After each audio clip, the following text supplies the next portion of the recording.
and I have remained silent, even though the day she moved into my place in New York, she expected a New York TV station would hire her with no experience and no audition tape. And I have remained silent about how her father, whom she has never stopped trashing, sent her $10,000 worth of cameras and editing equipment to help her get started. And I have remained silent about how I pushed her to not just sit there staring at all that equipment her dad sent, but to use it to go cover stories so she could at least make a tape. And I have remained silent even though once she didn't like something I told her, and she immediately said she was thinking of calling the New York Post gossip page and telling them terrible things about me. And I have remained silent that after I asked her to move out, I paid her rent at a new apartment for a year so she could keep working and living in New York. And I have remained silent even though I paid off her college loans. And when she complained that every time you Googled her name, you also got my name, I loaned her the money to hire a company that altered her Google results. And I have remained silent even though I introduced her to her first agent and to all the people who hired her at News 12 and WPIX and WNBC and NBC News.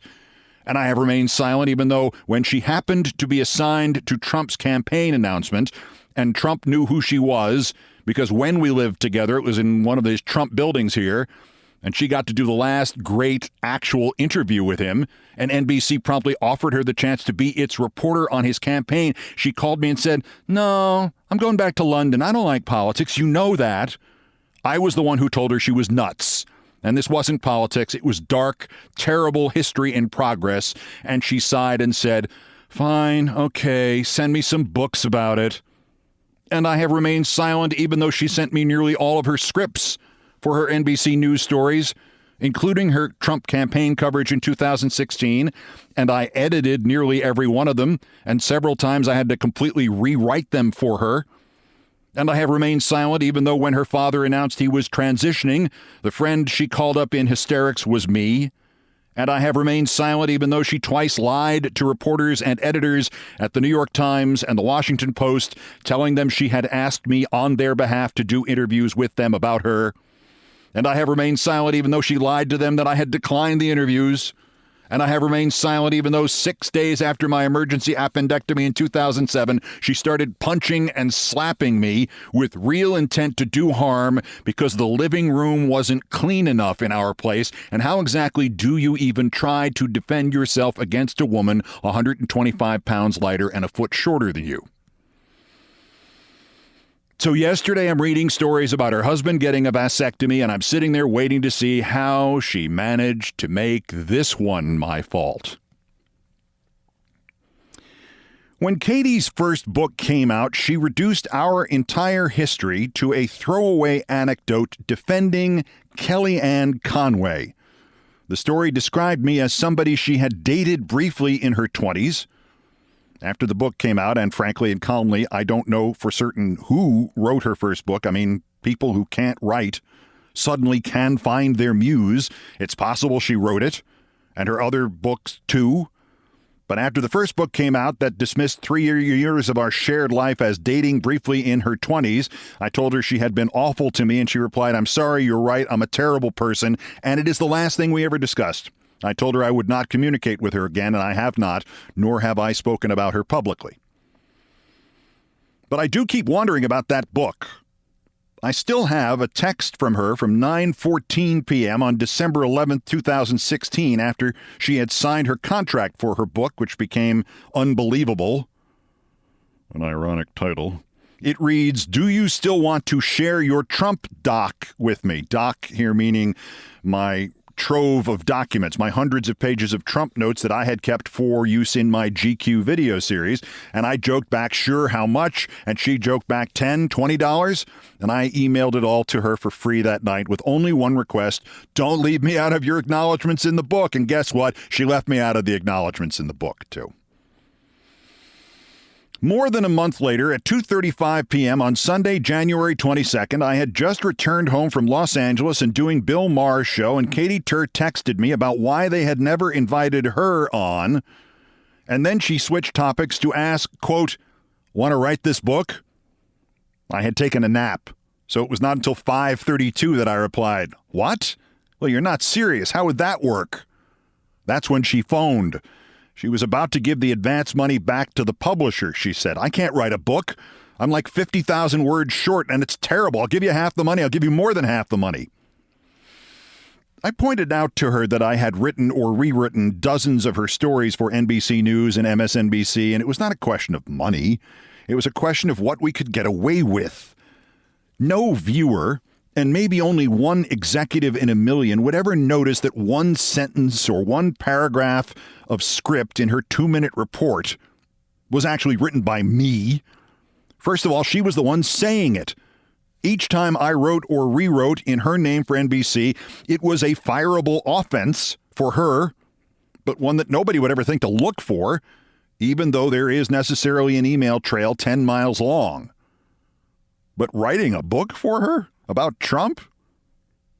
In my writing style, not read aloud by her, but in print?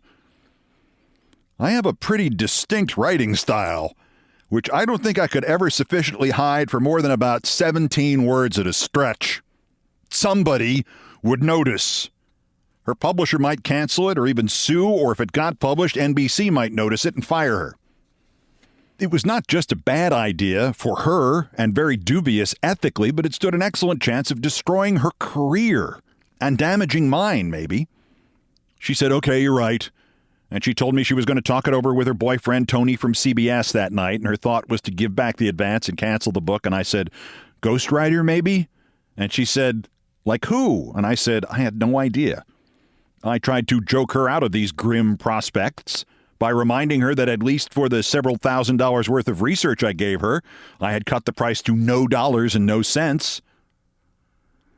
And anyway, the next thing I knew, the book was published.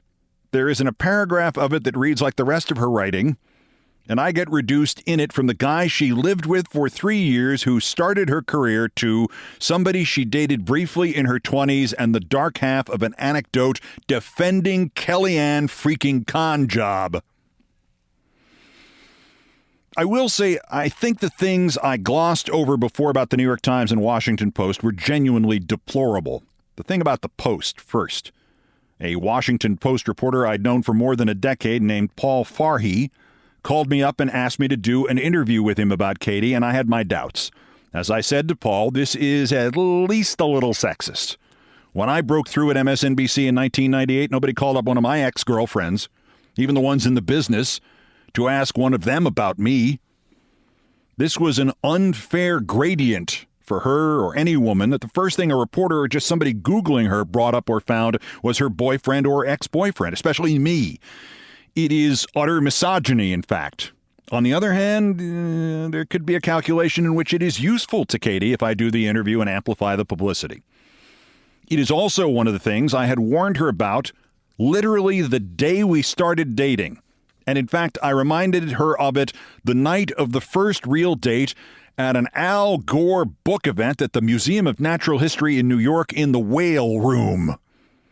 Sure enough, I went from the Whale Room to the men's room for a moment while I was out. An online gossip clown who had been following us around went over and pretended he knew her or something, and when I got back, she was bubbling over, telling me she'd met a friend of a friend and told him all about us, and I asked if she had remembered my warning, and she obviously had not, and, quote, Katy Tur, new girlfriend of Keith Olbermann, was online before we got home.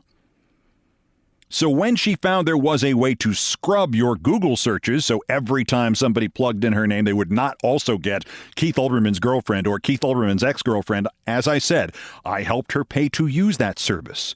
I get it. The sexism prevails. Maybe it'll go away someday. Maybe it won't. So anyway, when Farhi of the Post called me up, I called Katie. She said she thought it was sexist. And anyway, she wasn't participating with the Post's story on her, and it would really help if I did not do so either. So I declined the interview. And a week later, there in the Washington Post was a big feature on Katy Tur. Because guess what? She did participate with it after all. Complete interview. And worse yet, she told Farhi that she had encouraged me to do the interview with him, so he put it in the paper that I declined to be interviewed so I looked like an idiot. And another thing, I'm not mad. Please don't put in the newspaper that I got mad. I called her up and I yelled at her, and she apologized, and she promised she would not do anything like that ever again. And she promptly did something even worse. A month or two later, the New York Times article comes out. It is a huge profile of her, I think in the magazine or a weekend edition, and in it, Mr. Olbermann refused to be interviewed for this story. This is a complete surprise to me. I didn't even recognize the writer's name. I found her contact info, and I reached out to her and said, "Have we ever spoken?" And she says, "No." And I say, "Emails, texts?" And she says, "No." And then I say, "Then when did I refuse to be interviewed for your Katy Tur article for the New York Times?" And she says, "Oh, I asked Katy Tur to ask you. And Katy Tur asked you, and you told Katy Tur you refused to be interviewed." And I said, "None of that happened." And there is a long silence on the end of the phone. And then the writer says, "Let me call the editor to take that part out." And the Times changed the online version of why I didn't do the interview, although they do not note that they changed it. And I later got a note from a Times editor apologizing. She just lied to this reporter from the Times. Just lied.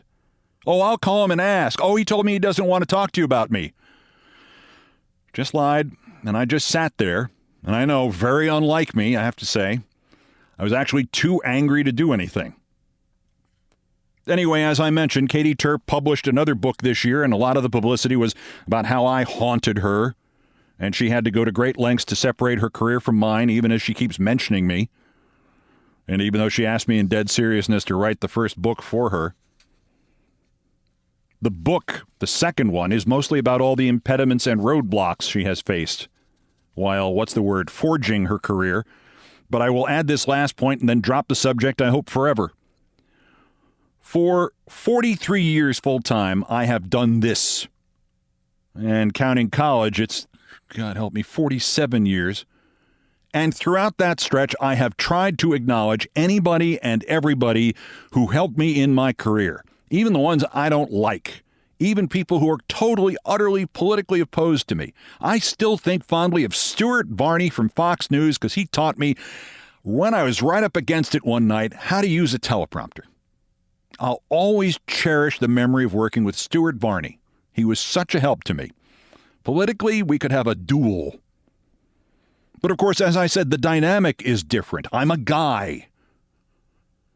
Still, her book is about people who hindered her, and almost none of it is about people who helped her. She is rapidly turning into a kind of professional martyrdom. I saw this in its earliest stages 16 years ago, and she is now going from making it martyrdom into a brand. And yesterday, with turning a vasectomy into a photo op, I just had enough of it. I just ran out of the energy required to cover for her. And I'll say this lastly and sincerely. If your story of your career is all about people you think held you back, and not even mostly about the people who bent over backwards to help you along, that is all just very, very sad.